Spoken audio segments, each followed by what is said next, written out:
First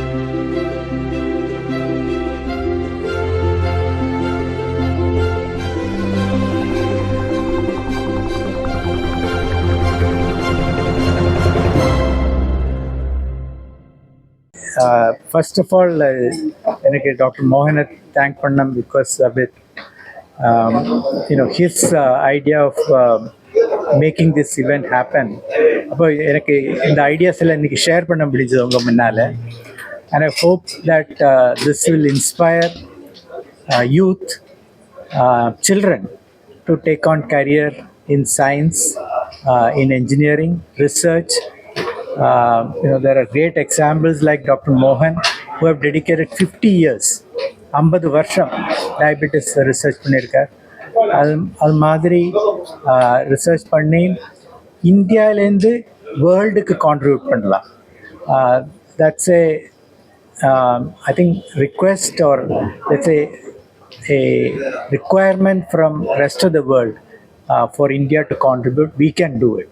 We can do it, and there are many such examples. So I hope this will inspire children, youth, and India oru transformation from where we are at a per capita income of $2,500 to about $20,000, about 27 to 30 trillion dollar economy agum India. And the transition next 25 years panniyachana, we'll become a developed country. That we should see, in the next 25 years. That's the desire, and I hope we can do that. One of the transitions we need to make is a economy that's product and IP led. So that's what I was talking about today. My own interest is in the area of brain sciences, the Alzheimer's, Parkinson's, dementia, and the myriad diseases. Again, no cure. Maybe India can help find a cure for this. IIT Madras, Indian Institute of Science, research பண்ணிட்டு. Hopefully, they'll be able to show some results in the future. So, thank you. So mister Chris Gopalakrishnan வந்து மற்ற entrepreneurs மாதிரியோ மற்ற institution filters மாதிரி இல்லை.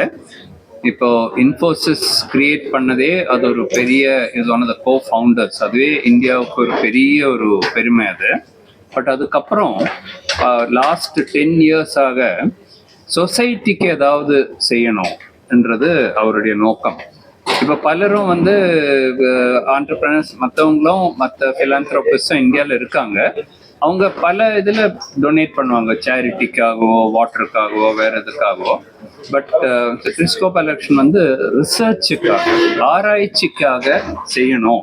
அதாவது இந்தியாவில் வந்து வேர்ல்டு கிளாஸ் ரிசர்ச் ஆராய்ச்சி செய்யணும்.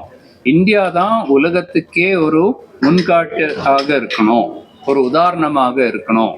அது வந்து நம்ம நாட்டில் வந்து பல பேருக்கு அந்த தன்னம்பிக்கையே இல்லை, அந்த கான்ஃபிடென்ஸே இல்லை. இந்தியாவில் என்ன இருக்குது? பணம் இல்லை, எக்யூப்மெண்ட் இல்லை, அது இல்லை, இது இல்லை, கவர்மெண்ட் ஹெல்ப் பண்ண மாட்டாங்க. எல்லா 100 காரணங்கள் தான், எக்ஸ்கியூசஸ் தான் சொல்லுவாங்க. ஆனால் இன்னைக்கு ஒரேஷனில் பார்த்தீங்கன்னா இந்தியானால முடியும், இந்தியா வந்து உலகத்துக்கே ஒரு வழிகாட்டியாக இருக்கலாம், ஒரு வேர்ல்டு லீடராக இருக்கலாம்.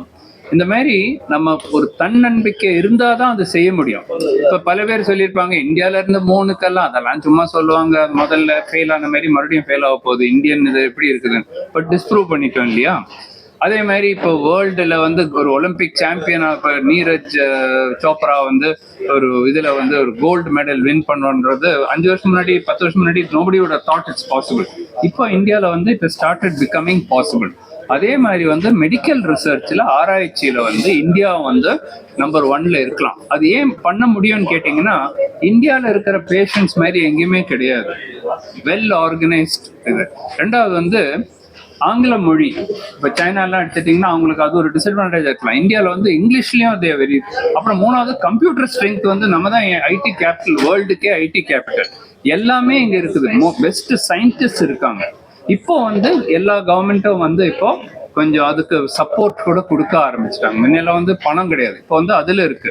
அப்புறம் people like him are giving இமே அவங்களுடைய வெல்த்தே கொடுத்துட்டு அவங்க ஹார்டாக சம்பாதிச்ச பணம் எல்லாம் வந்து ரிசர்ச்சுக்காக, ஒரு பப்ளிக் காசுக்காக கொடுக்கறது is a shining example. So இதே மாதிரி சப்போர்ட் வந்து எல்லா ஃபீல்ட்லேயும் வந்துச்சு. நம்ம பிரெயின் அவர் எடுத்திருக்காரு, அந்த மாதிரி ஒவ்வொரு ஃபீல்டு, கேன்சருக்கு ஃபேட்டாஸ் பண்ணுறாங்க, நீரிழிவு நோய்க்கு, அந்த மாதிரி ஒவ்வொரு ஃபீல்ட்லையும் வந்துட்டு இருந்தா இந்தியாவில் பண்ண முடியாது ஒன்றுமே கிடையாது. அதுதான் அவருடைய மெயின் கருத்து, அவருடைய மெயின் மெசேஜ் இந்தியாவுக்கு என்னன்னா, இந்தியாவிலையும் இதெல்லாம் செய்ய முடியும், நம்மளுக்கு வந்து ஒரு குறையும் இல்லை. அது வந்து அடுத்த இப்போ இந்தியா வந்து இப்போதான் டேக்கிங் ஆஃப் ஸ்டேஜில் இருக்கு. அடுத்த 20, 30, 50 வருஷத்துக்குள்ள இந்தியா ஒரு வேர்ல்டு லீடராக கண்டிப்பாக வரப்போகுது. அது எனக்கும் அதை பற்றி டவுட்டே கிடையாது. அதனுடைய ஆரம்பம் இந்த மாதிரி மிஸ்டர் கிறிஸ்டோபர் பாலகிருஷ்ணன் மாதிரி ஆளுங்க வாயிலிருந்து வரணும். அது அவங்களுடைய அந்த இன்ஸ்பிரேஷன் வந்து இப்போ இந்த ஸ்பீச் வந்து இன்னொரு 1000 பேர் கேட்டாங்கன்னா அதில் ஒரு 100 பேர் நம்மளாலே முடியும், அந்த மாதிரி அந்த தன்னம்பிக்கை வரும். ஸோ இந்தியாவில் வந்து ஒரு குறையும் இல்லை, we can do the best in the world. அதுதான் இன்னைக்கு கொடுத்துருக்கிற மெசேஜ்.